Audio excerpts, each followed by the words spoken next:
శ్రీ సత్యసాయి జిల్లా పెనుగొండ నియోజకవర్గం గోరంట్ల పట్టణం ప్రతి 3 సంవత్సరాలకు ఒకసారి నిర్వహించే అనంత ఆణిముత్యాల పురస్కార ప్రదానోత్సవ కార్యక్రమానికి పెనుగొండ ప్రభుత్వ జూనియర్ కళాశాల మైదానంలో గగన్ మహల్ ట్రస్ట్ ఆధ్వర్యంలో ఘనంగా నిర్వహించారు. ఈ కార్యక్రమానికి ముఖ్య అతిథులుగా సినీ నటుడు, హాస్య నటుడు బ్రహ్మానందం హాజరయ్యారు. ఉమ్మడి అనంతపురం జిల్లాలో ఉన్నటువంటి పారిశ్రామికవేత్తలను, సంగీత కళాకారులను, విద్యావేత్తలను, శాస్త్రవేత్తలను ట్రస్ట్ ఆధ్వర్యంలో ఘనంగా సన్మానించారు. ఈ కార్యక్రమానికి పెనుగొండ నియోజకవర్గ వ్యాప్తంగా అనేక మంది పాల్గొని కార్యక్రమాన్ని విజయవంతం చేశారు.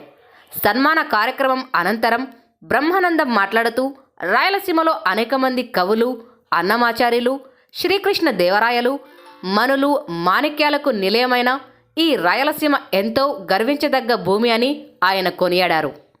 ఇలాంటి రాయలసీమలో ఇంతటి ప్రతిభ కలిగిన వాళ్లను ఉన్నారంటే ఎంతో అతిశయోక్తి అని ఆయన అన్నారు. ఇలాంటి వారిని ప్రోత్సహించడం చాలా గర్వకారణం. ఏది ఏమైనా ఇలాంటి కార్యక్రమాలకు నన్ను ఆహ్వానించడం ఎంతో ఆనందంగా ఉందని, భవిష్యత్తులో ఇలాంటి కార్యక్రమాలు ఎన్నో నిర్వహించి ప్రజలకు సేవలు అందించాలని ట్రస్ట్ సభ్యులను ఆయన అభినందించారు. అంటే అవార్డు తీసుకుంటే మాకు కూడా భయం వేస్తుంది అనమాట. ఎటువంటి అవార్డు ఇస్తారు ఏంటని చెప్పి, ఎందుకోసం చెప్పంటే మీకు తెలుసు రకరకాల అవార్డ్స్ ఉంటాయి. తమసోమా జ్యోతి తంగమయా deputy conservator of forests IT wing Amaravati.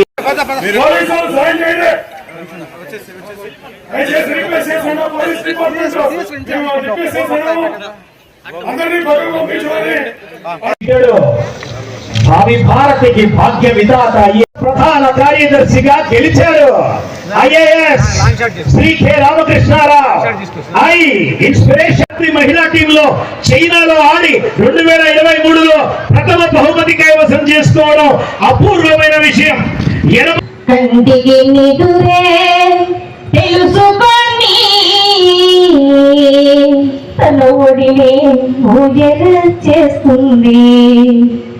బుడి బుడి అడుగులు వేస్తే తన అడుగులు తడబడుతాయి. అమ్మా అన్న మాట విని తన జన్మ ధన్యమనుకుంటుంది.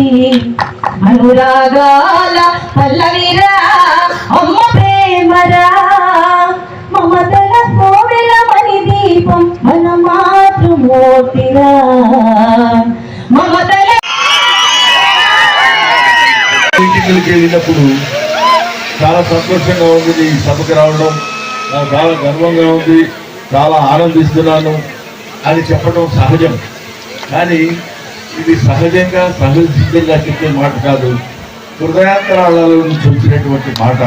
నిజంగా నేను చాలా చాలా చాలా సంతోషిస్తున్నాను. ఎందుకంటే హైదరాబాద్ నుంచి బెంగళూరు వచ్చి, బెంగళూరు నుంచి రోడ్డు ఇక్కడికి వచ్చి ఇక్కడ ఈ సభలో ఆడిమిత్య లాంటి వ్యక్తుల్ని కలుసుకునేటువంటి భాగ్యం కలిగింది. చాలా సంతోషిస్తున్నాను ఆ విషయం. మీకు ఒక విషయం చెప్తున్నాను, ఎంత అందమైన కమలమైన బురదలోనే పుడుతుంది. ఎంత గొప్పవాడైనా వేరుకల నుంచి వచ్చిన వాడే. ఎంత గొప్పవాడైనా మీరు మొదటి నుంచి తీసుకోండి, ఇవాటి వరకు కుడి చేత్తో పుస్తకాలు పట్టుకొని ఎడమ చేత్తో గంగానది ఈదుకుంటూ ఒత్తిడి చేరి అక్కడ చదువుకుని మళ్ళీ వెనక్కి తిరిగి వచ్చిన వేసి వాళ్ళ జీవితాన్ని అద్భుతమైన స్థితిలో భారతదేశానికి రాష్ట్రపతి అక్కడి నుంచి వచ్చిన వాళ్ళు. అందుకని ఎవరైనా కింద నుంచి పైకి వెళ్తారు తప్ప పైకి నుంచి కిందకు వచ్చేవాళ్ళు ఎవరు ఉండరు. ముఖ్యంగా అనంతపురం డిస్ట్రిక్ట్ ఇక్కడ ఉన్నటువంటి వాళ్ళని నేను మళ్ళీ చెప్పడం మర్చిపోతానేమో. నేను మాట్లాడే మాటల్లోని కొంచెం ఒళ్ళు దగ్గర పెట్టుకుని చెప్పవలసిన పళ్ళు కొన్ని ఉన్నాయి. ముఖ్యంగా ప్రతాపరెడ్డి అనేటువంటి వ్యక్తి కమియర్ ఎందుకంటే గట్టిగా అన్నాడంటే ఇప్పటిదాకా ఈయన గట్టిగా మాట్లాడాడు, అందుకే ఈయనతో కూడా గట్టిగా మాట్లాడే వ్యక్తి ఉంటాడు కదా అని 2 సార్లు మా ఇంటికి వచ్చాడు. ఈయన వచ్చి అనంతపురం గురించి, ఇక్కడ వ్యక్తుల గురించి, ఆయన చేస్తున్న కార్యక్రమం గురించి చెప్పినప్పుడు ఇలాంటి కార్యక్రమాలు మనం వెళ్ళాలి కదా, కొన్నిటికి ఎగ్గొట్టినా పర్వాలేదు, కొన్నిటికి తప్పకుండా విని తీరాలి. ఇంతమంది వాళ్ళని అందరినీ ఇక్కడికి తీసుకొచ్చి కూర్చోబెట్టి ఇందాక ఆయన అరవిందరావు గారు చెప్పారు, ఒకళ్ళు ఇద్దరు ఇంటికి వస్తేనే మనం కంగారు పడిపోతాం, నలుగురు ఐదుగురు వస్తే అసలు ఎలాగ ఎవరికి ఇద్దారే వాటికి అందిందా వీటికి అందిందా. ఇటువంటి వాళ్ళందరినీ ఎక్కడెక్కడో ఉన్నటువంటి భూముల్లో ఉన్న వాళ్ళని కూడా పికప్ చేసుకుని వచ్చి వీళ్ళందరికీ ఇక్కడ సన్మానం చేయాలి, ఇదంతా మా అనంతపురం ఆడిముత్యాలు వీళ్ళు అని చెప్పి గర్వంగా గుండె మీద చేసుకుని చెప్పేటువంటి వ్యక్తులు అతి తక్కువ మంది ఉంటారు. అందులో ఒక టాపిక్ అది సిన్సియర్గా నేను చెప్తున్నటువంటి, అది నా హృదయపూర్వకంగా నేను చెప్తున్నటువంటి మాట. సాధారణంగా నేను ఎక్కడికైనా సభలకి వాటికి వెళ్ళినప్పుడు వయోరీత్యా కానీ ఇంకో రకంగా ఆయన ఇంతసేపు నేను ఉండను, అది ఆయనకి తెలుసు. అందుకని నేను ఏం చేశాడంటే మొదటి నుంచి నేను కమిడియన్ నేను, కానీ నన్ను విల్లని చేశాడు. ఆయన వెళ్ళిపోవాలంటాడు, ఆయన ఏమో సీరియస్ గా చూస్తున్నాడు, నేను చూడలేదా బాబు అంటే ఆ మాట పక్కనే మా సెక్రటరీ గారు కూర్చున్నారు, ఏమంటే దాన్ని నేను విలన్ చేసినట్టారంటే ఆయన ముస్లిమ్స్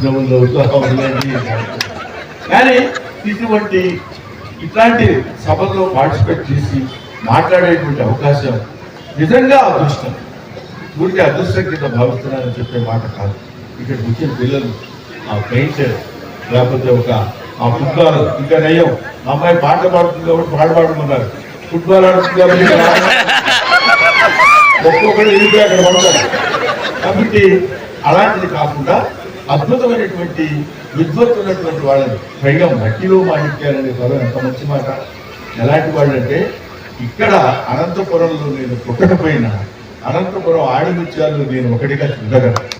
ఎందుకంటున్నానంటే అనంతపురం ఒక ప్లేసు, నేను పుట్టిన సత్తెనపల్లి పల్నాడు జిల్లా, దొంగపూడు, దొంగంబలి, దొంగకలి, దొంగలు తప్ప మరి సుందర సుందరి. ఈ పండుగ ఈ పలనాడు చేయ పిల్లలందరికీ దొంగలను తిరిగిన వాడిని, ఈ గుడ్డుకారం వేసుకుని తిరిగిన వాడిని.